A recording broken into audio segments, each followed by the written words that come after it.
do get a chance to speak to all the different, fan bases, and you see all the stuff. And I know you hear all what the national media is like, and you even have a channel for our school. What is your honest, not what they're saying, not what they're saying. What's your honest take, seeing what he is kind of doing quietly, even though he didn't have the quick success with the results on the field from a wins and loss? What's your take on the direction that Miami's going?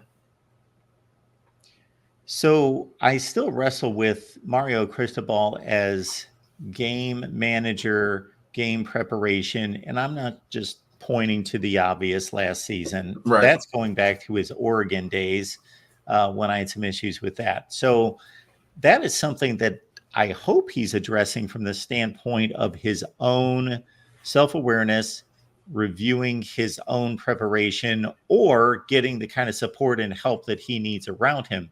Because everybody, even if you've achieved to the very highest level of whatever industry it is, everybody has blind spots and strengths and weaknesses. And you just have to be able to recognize where you're not the best and have the proper support in that place. But everything else he's doing seems to be setting them up for success. When you consider, now we don't know what conference they're going to land in and what their future looks like in terms of that, which could somewhat change the challenges of trying to recruit a team that's in the Big 12, possibly, when you've got the likes of Notre Dame and Ohio State and whoever else comes into this state, Georgia and Alabama, obviously, and LSU and everybody else, in to take players, and then they're going to possibly use that against him. But as long as everything stays somewhat competitive there and they're respected by the top level athletes, he's obviously a masterful recruiter, and the place recruits itself to us. I don't want to overstate that, but there are advantages in place because it's a sexy location. It's a desired location. There's a swag there that still exists for some. For others, they're 17 years old. They don't know what happened in 19. They have no clue. Right. But others, there's some kind of passing down of, okay, this is different here. This is why it's cool. This is why it's hip. Look into this. So I do think that should all be taken advantage of. And I think that he's a top 15 or 20 coach in college football is where I would rate him currently. Fair. Something in that range. And again, not that I didn't know it, because we certainly have conversations on here for an hour plus every week. And Cam does a great job giving context to a lot of things to make me understand. But, you gave me a layer to consider when I have been hard on him for these first two seasons, considering, okay, top 10 to 15 recruiting classes on this roster. I understand he's tearing it apart from the standpoint of the structure, the foundation. 5-7, 7-6. What's going wrong here? Mm-hmm. Not that I think that there should be major alarms going off or anything like that, but I'm also a historian of sorts, and I go through all these other successful coaches. And anytime you send a successful coach somewhere, it's difficult to find where it's taken a coach multiple years. Like Nick Saban hits campus, Urban Meyer hits campus, and it automatically something changes. Not that they don't need to institute a lot of things and the recruiting takes a couple of years, but it's like, and not to you're talking about Saban's the greatest of all time and Urban Meyer's the best winning percentage of all time. You're talking about like the elite of the elite, the GOATs, right? But still, you have to go to like Bill Snyder at Kansas State, where it was complete wasteland. And sure, it took him 5 years to start winning 9 and 10 games because they were winning 0 games, like 1 and 10, 2 and 11 kind of seasons every year. So it's difficult for me to find an example of a guy that didn't make an immediate impact who ultimately was successful. The Florida State guy.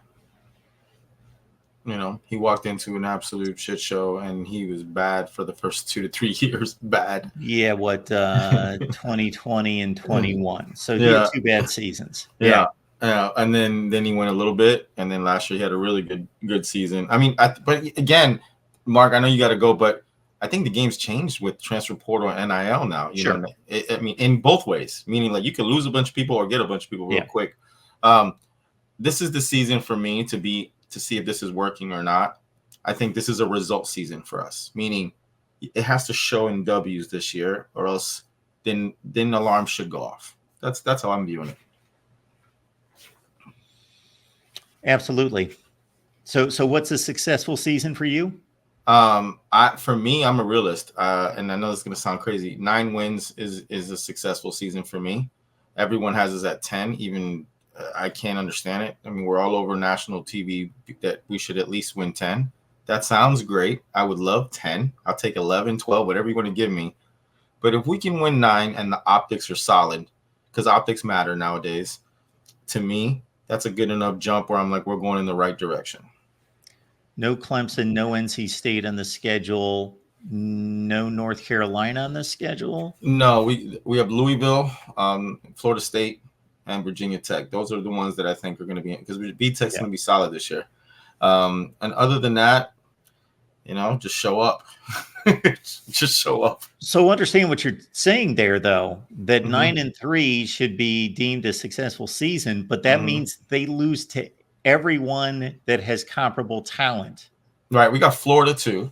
We start with Florida in the swamp. Florida, Louisville, Virginia Tech, Florida State. Right. Okay. 4 losable games. In my opinion, yes. Yeah. Yeah. I'm trying to think of anybody else who could be a threat. Is there another Georgia Tech kind of? Yeah, but I mean, it is. It's in Georgia Tech, but it would surprise me. Yeah. We played terrible last year in that game, and we still were lost because we don't know how to take a knee. Yeah, but that's a whole gained them like 3-1. Yeah, that's a whole other story. And we're much better. But I mean, any game is losable when you're not Georgia, Ohio State, or like there's certain teams, right? For us, any game is losable. But we go 9-3. I'm not sounding the alarms. You know, I still have one eye open though. You know, like a little bit. But we win 10. I'm feeling great because of the way the roster is being constructed. That's where my heart is. I think it's. And I've said it like 5 times, but I'll say it the 6th and I'll be quiet on it. He's building it inside out. And I think that's sustainable. When you can win in the trenches on both sides of the ball, you can sustain maybe not playing your best sometimes because you can stop the run and run the ball. And that's just my take. One last take from me on that front. And just look at last year. They go 7-6. You can look at all the games that they lost and say they could have won all of them. But right. You can also look at some narrow wins against some pretty bad teams like Virginia. Yeah. You know, when you're going to overtime against Virginia. So I think they landed pretty much where they played.